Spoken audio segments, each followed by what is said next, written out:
السلام علیکم viewers, Sunday مدرسہ میں آپ کا تہہ دل سے استقبال کرتی ہوں۔ امید کرتی ہوں کہ آپ نے پچھلے ایپیسوڈ میں بہت اچھے سے قرآن کو پڑھا ہوگا، اور ون چینل نے آپ کو اتنا بہترین موقع دیا ہے کہ ہم بڑے لوگ بھی، یعنی ہمارے پیرنٹس بھی، بچے تو پڑھیں گے ساتھ میں پیرنٹس بھی اس کا اچھے سے فائدہ اٹھا سکتے ہیں۔ یعنی اپنے بچوں کو پڑھاتے پڑھاتے خود بھی کوشش کریے کہ قرآن مجید کو اچھے سے پڑھیں، کیونکہ اکثر یہی ہوتا ہے کہ بڑے کہیں جاتے نہیں پڑھنے کے لیے، نہ ہی کسی ٹیچر کو لگاتے ہیں، کیونکہ انہیں ایک شرم جیسی ہوتی ہے۔ مگر ون چینل نے اتنا اچھا موقع دیا ہے کہ وہ گھر بیٹھے اپنے بچوں کو بھی سکھائے اور خود بھی سیکھے۔ چلیے اسی کے ساتھ بڑھتے ہیں ہم اپنے اگلے ایپیسوڈ کی طرف۔ ہمارا اگلا آج کا جو درس ہے اس میں بھی ہم جزم کی شناخت بتائیں گے، کس طرح سے ہم نے پچھلے ایپیسوڈ میں اسے پڑھا تھا۔ دیکھیے، ہا زبر ہا، سین دال زبر صد، حسد، حسد، حسد۔ دال کا ساؤنڈ 2 بار ہوا، تکرار ہوا، یعنی یہ کلکلا ہے۔ کلکلا یعنی تکرار کرنا۔ جس طرح سے میں ایک مثال دے دوں چھوٹی سی، تاکہ ہمارے چھوٹے بچوں کو بہت اچھے سے معلوم پڑ جائے کہ تکرار کہتے کسے۔ ہم اگر گاڑی میں جا رہے ہیں، بہت اسپیڈ میں جا رہے ہیں اور اچانک بریک دیتے ہیں تو کس طرح سے گاڑی آگے پیچھے ہوتی ہے، یعنی ریورس ہوتی ہے، اسے کہتے ہیں تکرار کرنا۔ تو اسی طرح سے جو ہمارا دال ہے اس کا ساؤنڈ 2 بار آئے گا تو اسے کہا جاتا ہے کلکلا۔ اور کلکلا کا اور بھی ایک نام ہے کتب جد، وہ میں آپ کو اگلے ایپیسوڈ میں بتاؤں گی کہ کتب جد کتنے حرف ہے، تاکہ اسے بچے اچھے سے یاد کر لے اور اس کی پریکٹس کرے۔ حسد، ہا زبر ہا، سین دال زبر صد، حسد۔ اگلا جو لفظ ہے ہمارا، ہا سین زبر حس، دال زبر دا، حسدہ، حسدہ۔ جیسے آپ نے دیکھا ہوگا کہ ہا کا ساؤنڈ کتنا بہترین نکالنا ہے ہمیں، یعنی جب بھی ہا کو ادا کریں تو برید ہماری باہر کی طرف ہو۔ یہ ہم میرر کے سامنے کھڑے ہو کے اس کی زیادہ سے زیادہ پریکٹس کریں، کیونکہ ہا یہ ایک ایسا حرف ہے جسے نکالنا بہت مشکل ہے، مگر مجھے امید ہے کہ بچے بہت اچھے سے اسے ادا کر پائیں گے۔ تو اس کے لیے میں ایزی سے بتا دوں کہ برید ہمارا باہر کی طرف ہونا چاہیے۔ اس کی پہچان یہ، ہا سین زبر حس، دال زبر دا، حسدہ۔ ہا زبر ہا، سین دال پیش سد، حسد۔ اس میں بھی دال کلکلا آیا۔ ہا زبر ہا، سین زبر سا، حسا، دال زبر دا، حسدہ۔ اکثر بچے اسے تینوں ایک ساتھ پڑھتے ہیں، نہیں، اسے ایسا نہیں پڑھنا چاہیے، بلکہ پہلے ہا زبر ہا، سین زبر سا، حسا، دال زبر دا، حسدہ۔ اس طرح سے ادا کریں گے تو ہماری کوئی بھی غلطیاں نہیں ہوگی۔ ہمارا اگلا جو لفظ ہے، با زبر با، دال نون زبر دن، بدن۔ ہمارا اگلا حرف جو ہے یعنی لفظ ہے، بال دا زبر بد، نون زبر نا، بدنا۔ ہمارا اگلا جو لفظ ہے، با زیر بی، دال نون پیش دن، بدن۔ ہمارا اگلا جو لفظ ہے، با زیر بی، دال پیش دو، بدو، نون پیش نو، بدونو۔ اکثر بچے اسے اس طرح پڑھتے ہیں، با زیر بی، دال پیش دو، نون پیش نو، بدونو۔ نہیں، ایک ساتھ نہ پڑھیے، جتنا ہو سکے 2 حرف کو، 2 لفظ کو جوائن کر کے ہی تیسرے لفظ کو جوائن کرو اور پھر ایک ساتھ پڑھو، تو اس میں مسٹیک ہماری کم ہوتی ہے۔ جیسے با زیر بی، دال پیش دو، بدو، نون پیش نو، بدونو۔ ہمارا اگلا حرف جو ہے خا، یہ بھی حرف ہلکی ہے۔ خا زبر خا، با رو زبر بر، خبر، خبر۔ رو، رو یعنی اسے موٹا ادا کیا جاتا ہے، خبر۔ خا زبر خا، با رو زبر بر، خبر۔ یعنی رو کو پر بھی کہا جاتا ہے، یعنی رو کا ساؤنڈ موٹا ہوگا۔ خا پیش خو، با رو زیر بیر، خوبیر، خوبیر۔ جیسے آپ کو بتاتے چلوں، رو کہاں کہاں پہ موٹا ادا کیا جاتا ہے اور کہاں پہ پتلا ہو جاتا ہے۔ کچھ مقامات پہ رو موٹا پڑا جاتا ہے، جیسے رو پہ اگر زبر آ جائے، پیش آ جائے تو رو ہمیشہ موٹا پڑا جائے گا۔ رو اگر ساکن ہو یا جزم ہو، اس سے پہلے والے حرف میں زبر ہو، پیش ہو، تو بھی موٹا ہوگا، تو بھی اسے پر کی حالت میں ہی پڑھا جائے گا۔ مگر اگر رو زیر ہو تو پتلا ہو جائے گا، رو سے پہلے والا بھی حرف اگر زیر ہو، رو جزم ہو، تو بھی پتلا پڑھا جاتا ہے۔ چلیے اسی طرح سے میں آپ کو بتاؤں، یہاں پہ رو ہم نے پتلا پڑھا ہے، خوبیر۔ خو پیش خو، با رو زیر بیر، خوبیر۔ ہمارا اگلا جو لفظ ہے، خو زیر کی، با رو پیش بر، کھیبر۔ یہاں پہ ہم نے رو کو موٹا پڑھا ہے کیونکہ رو سے پہلے پیش آیا ہے، اس لیے کھیبر۔ ابھی ہمارا اگلا جو لفظ ہے، واو زوا زبر وز، نون پیش نو، وزنو۔ واو یعنی واو جب بولیں گے تو ہمارا منہ گول ہونا چاہیے. واو زا زبر وز نون پیش نو وزنو. ہمارا جو اگلا حرف ہے واو زبر وا زا نون زبر زن وزن. ہمارا جو اگلا لفظ ہے جیم فا زبر جف نون زبر نا جفنا. ہمارا جو اگلا لفظ ہے جیم پیش جو فا نون زیر فن جوفن. اسی کے ساتھ بڑھتے ہیں ہم اپنے اگلے لفظ کی طرف. ہمارا اگلا جو لفظ ہے ہا میم زبر ہم دال پیش دو حمدو. اکثر حمدو پڑھا جاتا ہے, نہیں حمدو. جیسے آپ نے دیکھا ہوگا سورہ فاتحہ میں حمدو, ہمیں یہ ادا کرنا ہے, حمدو نہیں پڑھنا ہے. سورہ فاتحہ ہی نماز کی شناخت ہے, یعنی نماز میں واجب ہے. اگر یہ نہیں کیے تو نماز ہماری باطل ہو جائے گی. تو سب سے پہلا جو سورہ پڑھتے ہیں ہم اس میں ہی حمدو. تو اس کی زیادہ سے زیادہ کوشش کریے کہ ہم زیادہ سے زیادہ اس کی پریکٹس کریں. ہا میم زبر ہم دال پیش دو حمدو. نون عین زبر نا با پیش بو نابو. اکثر ہم عین پہ اگر جزم آ جاتا ہے تو ہم اس پہ مطلب بریک دیتے ہیں یعنی جھٹکا دیتے ہیں. اگر ہم نے جھٹکا دے دیا یعنی پریشر دے دیا تو وہ حمزہ کا ساؤنڈ ہوتا ہے, یعنی وہاں پہ حمزہ کا کام آ جاتا ہے. مگر ہمیں عین کے ساتھ جھٹکا نہیں دینا ہے. اسے عین کو کس طرح ادا کرنا ہے وہ ہمیں اپنے بچوں کو بتانا ہے. نون عین زبر نا با پیش بو نابو نابو ایسا نہیں آنا نابو. ہمارا اگلا جو لفظ ہے با عین زبر با دال پیش دو بادو. سین رو زبر سر دال زبر دا سور دا. سین زبر سا رو دال زبر رد سرد سرد.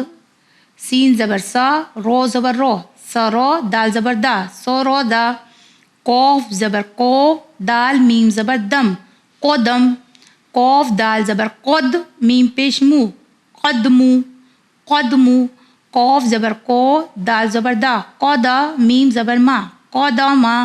ہمارا اگلا جو لفظ ہے میم سین پیش مس تا زبر تا مستا مستا. ہمارا اگلا جو لفظ ہے الف ہا زیر اہ دال زیر دی اہدی. اہدی نہیں پڑھنا ہے اہدی. الف سا زیر اس میم زیر می اسمی. عین لام زیر ال میم زیر می علمی. عین لام زیر ال میم زیر می علمی. الف دال پیش اد عین پیش او اد او اد او. رو زا زیر رز رو پتلا ہو گیا کیونکہ زیر آ گیا. رو زا زیر رز قوف پیش کو رز کو رز کو. چلیے بڑھتے ہیں ہم اگلے حرف کی طرف. ہمارا جو اگلا حرف ہے اسے کیسے ادا کریں. میم لام پیش مل کاف پیش کو ملکو. فا زبر فا ہا میم پیش ہم فہم فہم. نون ہا زبر نح نون پیش نو نحنو نحنو. لام زیر لی میم نون زبر من لیمن. سین میم زبر سم عین زیر ای سم ای. یا زبر یا لام دال زیر لد یلد. الف رو زبر ار زو زیر زی ارزی. جس طرح سے الف رو زبر اور زو زیر زی ارزی. تا زبر تا خو فا زبر خف تخف. یا کاف زبر یک دال زیر دی یک دی. ہمارا جو اگلا حرف ہے لام زبر لا ہا میم پیش ہم لہم. عین جیم زیر اج لام زیر لی اجلی. با زیر بی ہا میم زیر ہم بیہم. یا فا پیش یف سین زیر سی یفسی. الف زو زبر از لام زبر لا ازلا. رو زبر رو زو قوف زبر زق روزق روزق. چلیے اسی کے ساتھ میں آپ کو کتب جد کے 5 حرف بتا دوں کہ 5 حرف کون سے جسے ہمیں تکرار میں پڑھنا ہے.